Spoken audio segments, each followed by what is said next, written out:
Hey, hey, hey, hey, hey, how you doing? How you doing? How you doing? Yeah. Hey. Hello, hello, hello, and welcome to the Church of R&K. My name is Rosemary, Nonny Knight. A pleasure to hang out with you this evening, and happy Independence Day! Happy Independence Day wherever you are on the planet. Happy Independence Day. I'm coming back.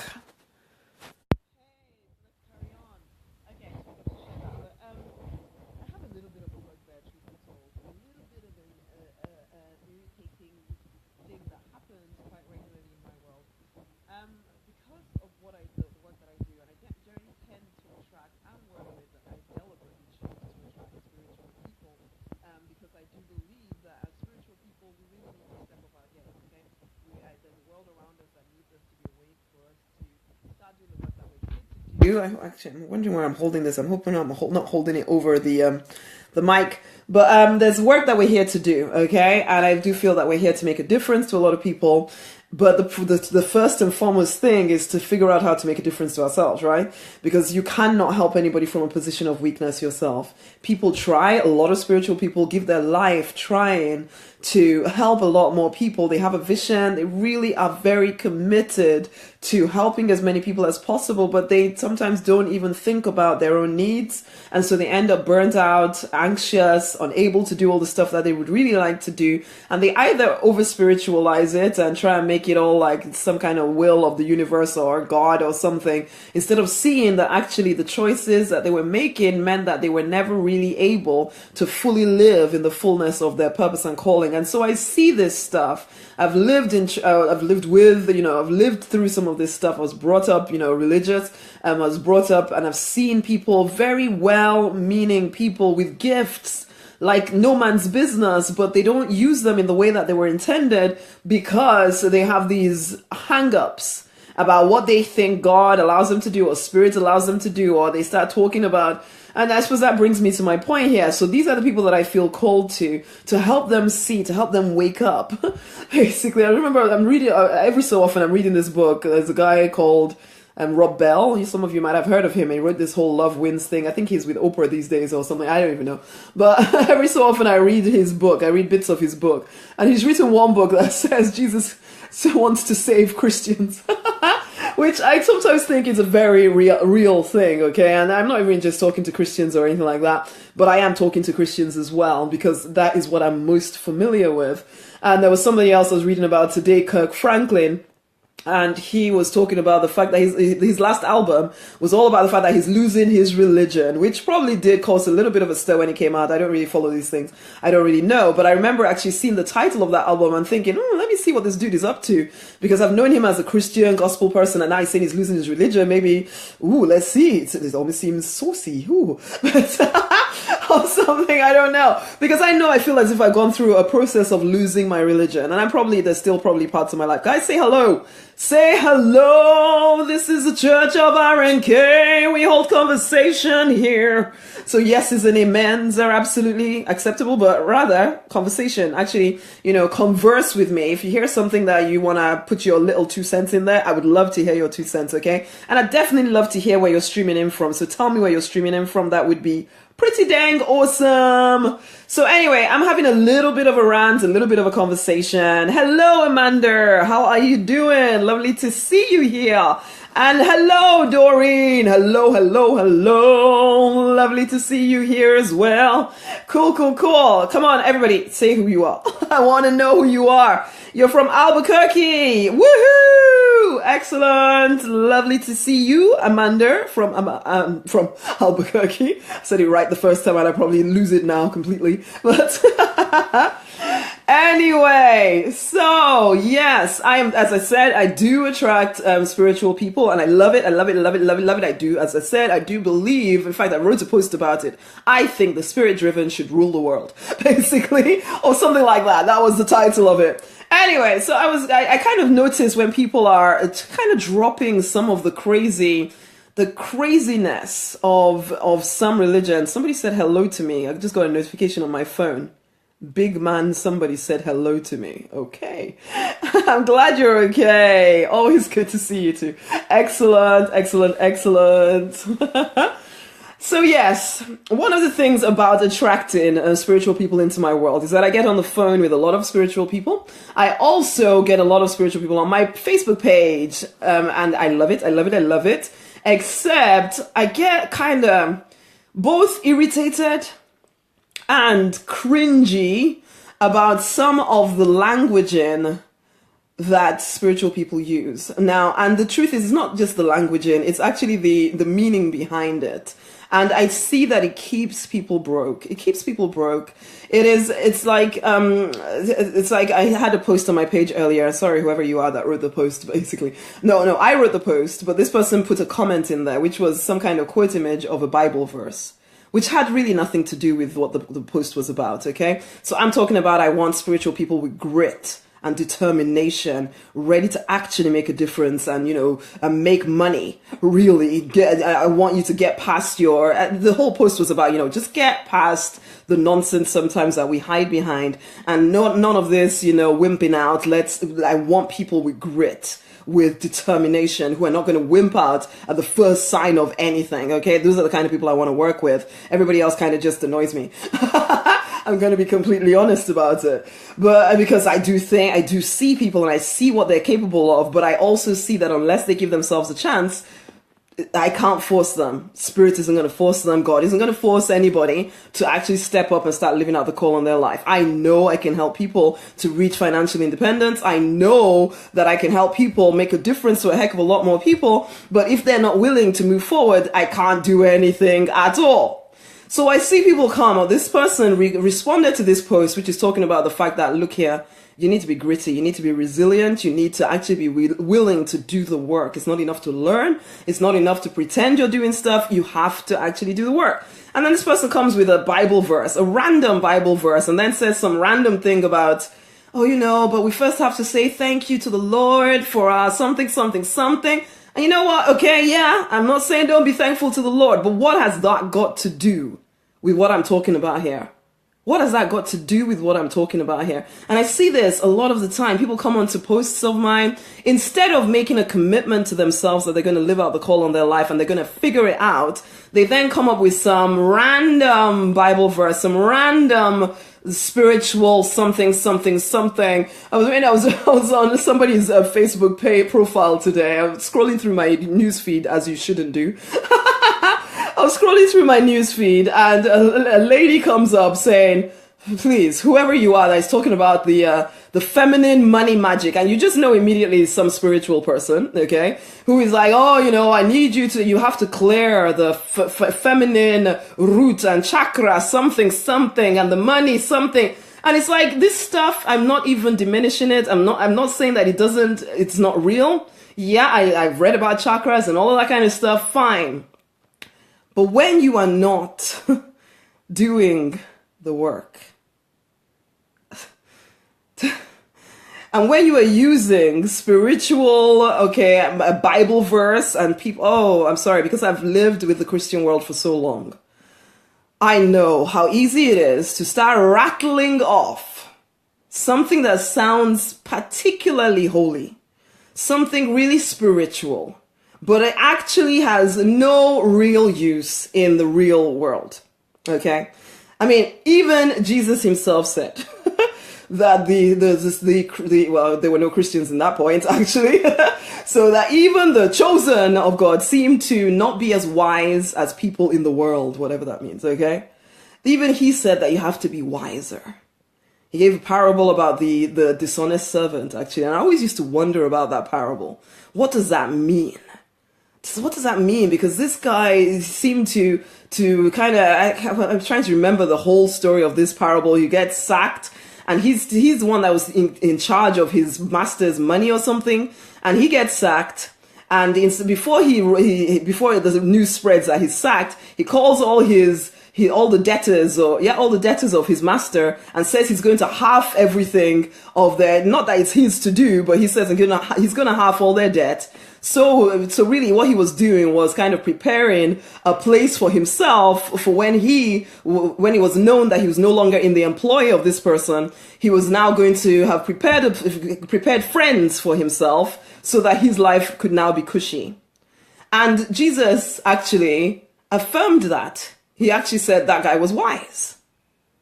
And I sometimes look at people, spiritual people, we walk around the world sometimes like sheep, like lambs that refuse to see that there are certain laws, let's put it that way, like gravity. You can affirm all you like against gravity. Unless there's some kind of supernatural, I don't know what, that happens once in a billion years, maybe, you can affirm all you like. If you do not apply the law of gravity, you will fall off the top of that house that you think you're going to fly from, and you will die. Basically, that's all there is. So if you stood at the top of the 30 floors and said to yourself that I'm going to now affirm until I truly, completely believe that that gravity does not apply to me, and that spirit is going to come to my rescue and angels are going to save me, and then you jump off that building, you will still die. That is just the truth of it, okay? And so when I see people kind of, they start quoting Bible verses at me, but I look at their actions, because there's nothing wrong with Bible verses. There's nothing wrong with affirmation. There's nothing wrong with prayer. In fact, I strongly believe every single person should be doing these things. However, if you do not partner those things with moving your feet in a very physical manner, you will still be broke. You will still not start that ministry. You will still not create that book. You will still not put that music or art together, or even if you do put it together, nobody will know of it. You'll start that ministry, no one will know of it, because there are certain laws that you've refused to learn. There is the law of the fact that you need to have a bit of a business mind around building a successful business. There is no affirmation around that. There is no way to pretend it doesn't exist. You can try. And maybe, because you know what, I still believe in miracles, so I'm not even going to pretend that I think that, what you see is all you get. But I will not sit around though waiting for a miracle. Because I do firmly believe that God wants you to move your feet. And when I say move your feet, I mean learn what you need to learn and implement it. It's not enough to learn either. You have to implement it. You have to build an audience, okay? If you're starting ministry, even if you're starting a charity, okay? You're starting a social enterprise. Sometimes people think that because the intention in their heart is good and that they're trying to do good work and it's all free, that people will beat a path to their door and, avail themselves of this thing. And it doesn't happen. It doesn't happen. It doesn't happen. If anything, if you don't learn how to implement, marketing strategies, it's all fake. It's just nothing is going to come of it. And something could come of it. That's the thing. You do have something amazing hidden inside of you, except you keep telling yourself about, I don't know, you keep spiritualizing it. Well, not you. I hope not any of you listening to me, but people do this where they over spiritualize every single thing so much that they just don't get anywhere. And they could. We do, as spiritual people, we do have access to incredible wisdom. But it only works if you apply it. Faith without work, it is dead, man. It is dead. You can believe all you like forever, but if you don't take action, it's a lie. Nothing will happen. Again, you'll jump off that 30th floor and it will crash and burn to the ground. I've seen people, they've created albums, they've created art, they've written books, and they're all sitting in their house doing nothing because they never chose to learn how to get that stuff out there. They thought that it was enough just to create the thing. It was enough to say, I'm now in business. It was enough to say, I've just started my ministry. Or they thought it was enough to say, oh, but I can help, I can heal people. I can heal you, I can help you. Yeah, but we don't know, because you never figured out how to tell us in a way that would make us want to take it from you.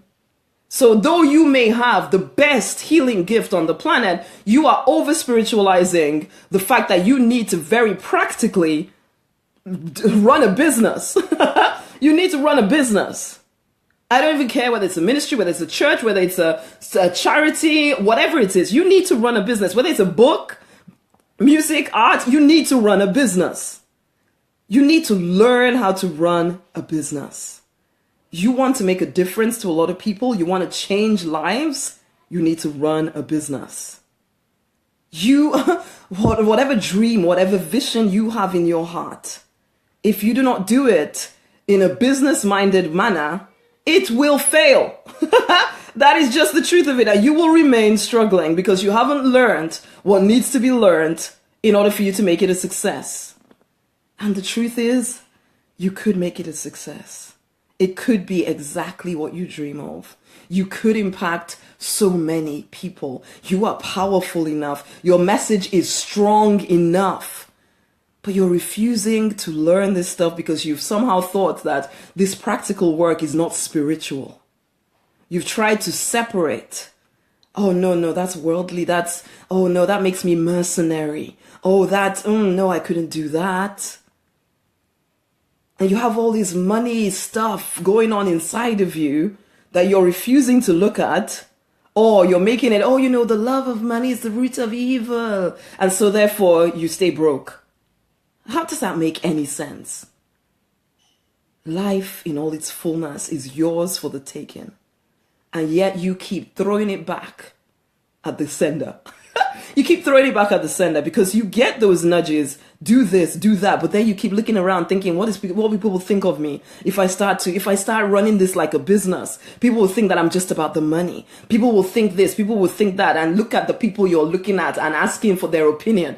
Do you like the way they are living? And yet you are trying to appease them? Or your pastor said something. Is your pastor running a successful business? He might be. Actually, the fact that you're in his church means that he probably is, because he sees things differently from you. Sometimes people, when they've made it, they forget. Or the way they tell you the story, it sounds as if it was all miraculous, that there was no strategy behind it. There was no thought. There was just, let me just pray forever. And then God opened all the doors. I didn't do anything. God just opened doors. And then all the listeners are listening in thinking, I'll just pray and I'll just affirm long enough. And then the miracle will happen for me. And I see this happen over and over again. I see this in the Christian thing. I see this, well said, sister, so true. Hey, Doreen.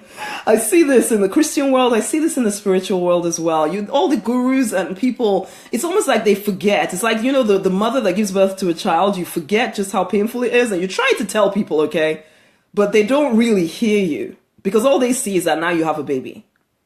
The same with, all those gurus you see. The Yanla Van Zant, I don't even know if that's how you pronounce her name, or there was the Wayne Dyer and all of that. And I know that when they started, honey, they hustled. But they became someone who did the hustle. So it almost sounds as though it was smooth and easy and they just prayed and meditated, They sat in a yoga pose until everything came together. It's a lie.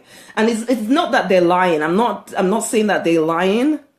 It's that the perception you get is not the truth.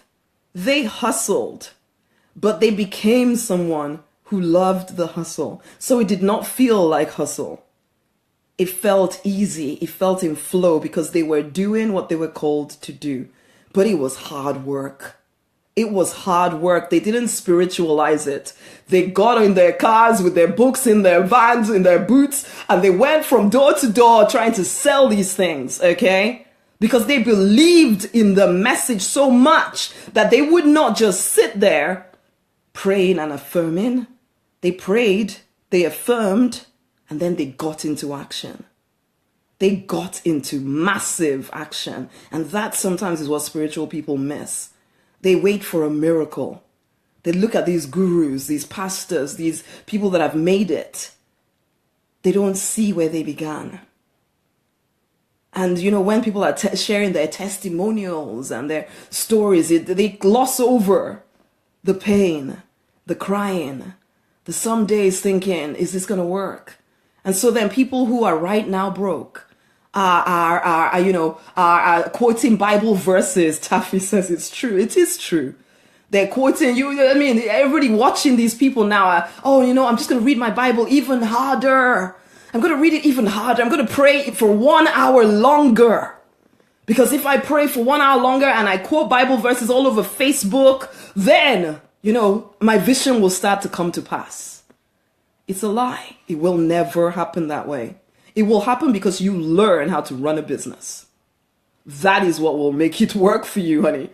Even if you call what you're trying to do a ministry, if you do not run it like you run a business, you will fail, okay? I'll tell you right now. And in fact, right now, you probably are failing. And you're wondering, where is God in this? Why? I thought I was called. Why is it not working? But you refuse to look at the actions you are not taking. Because sometimes you don't even know. That's the unfortunate truth, is that you don't know, because you're surrounded by people who don't know either. And they're all telling you who knows what. And they're telling you you're working hard and you just need to relax. And so you keep struggling through the years and you wonder why it never took off. It never took off because you refused to see it as a business. You were quoting Bible verses instead of getting to work. You were praying instead of moving your feet. You were praying at the time when you were supposed to be hustling. You found the word hustle scary, so you hid from it. You found the thought of asking people to pay you for stuff seemed, ugh, so you hid from it. Instead of handling that nonsense that is behind that, you hid from it.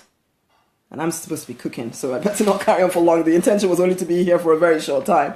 Guys, it's time to design a deliberate life. The life we want, the one where we make a heck of a lot of difference to people, that we impact the planet, that we make a difference, that we create financial independence for yourself and for your family. It is a deliberate decision. It isn't let me just pray forever. Don't stop praying. I'm not saying that. Pray. Affirm. Yes. Do the internal work. Absolutely. But you must learn how to run a business. Whether you think you're not a business person, you're telling yourself, oh no, but I'm just trying to write a book. You are a business person. You are running a business. That's the only way this will work. I need to stop this now. Please guys, share this. Share this. I have this vision of 334,000 people, particularly spiritual people from all over the world, reaching financial independence for themselves so they get to a position of strength themselves, and then they can go on to help a heck of a lot of people. That is my vision. That is why I do the work that I do. Because people, spiritual people particularly, you need to wake up. You keep pretending that God hasn't spoken and told you to move your feet. He has. Spirit has spoken to you, but you think because you've been told by people, I don't know who people, that somehow being in business is a bad thing. You think that if you pray hard enough, quote enough Bible verses, by the grace of God, by the grace of God. The grace of God already found you. Please move your feet. I can teach you how to do this stuff, but you have to be willing to see that what you're doing right now is not working. There has to be a different way. There is a different way. Your vision wasn't given to you just for it to not work. It was given to you so that you make it happen. The miracle that you're waiting for is you waking up to the fact that you are called to more. Anyway, I better go. My husband. I can hear him at the door thinking, should I come in or not? She's supposed to be cooking. She is supposed to be cooking. So this is it, guys. Share this video one. If you are not quite sure what you're supposed to be doing to build your thing, then go and get my free book. It is rosemarynonnynight.com/free book. It is the freedom book. It will give you a start to start thinking about the things that you need to actually get going. It's called free book. Okay? And if you're serious, you'll figure out what to do next, because honey, this is it. It is time for us to stop playing small. We are born for more. But until we give up this delusion that just because we are spiritual, we don't have to play by the rules of the world. You may not be of the world, honey, but you are in it, okay? You are in the world. So there are certain ways that things work, and you have to learn how to make it work for you. You have a direct line to incredible wisdom. Start using it, man. Start using it.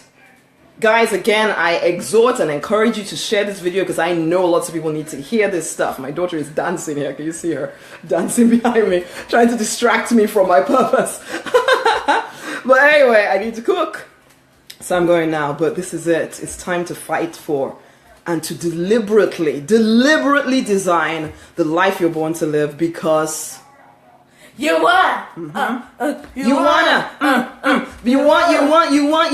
want to. Yes, because you want to, honey. You actually want to live out that call on your life. You have to get deliberate about this. There is no magic bullet for you. There is no spiritual something. The angel isn't going to come and speak from the heavens because you're not moving your feet. The angels will help you when you start walking, man. When you start doing the work. You start communicating, capturing, closing people. You don't know what that means? You need to come into the club. Honeys, you may be part of that 334,000 people who are going to change this planet. In which case, wake up, honey. Wake up. Until the next time, much love. Bye.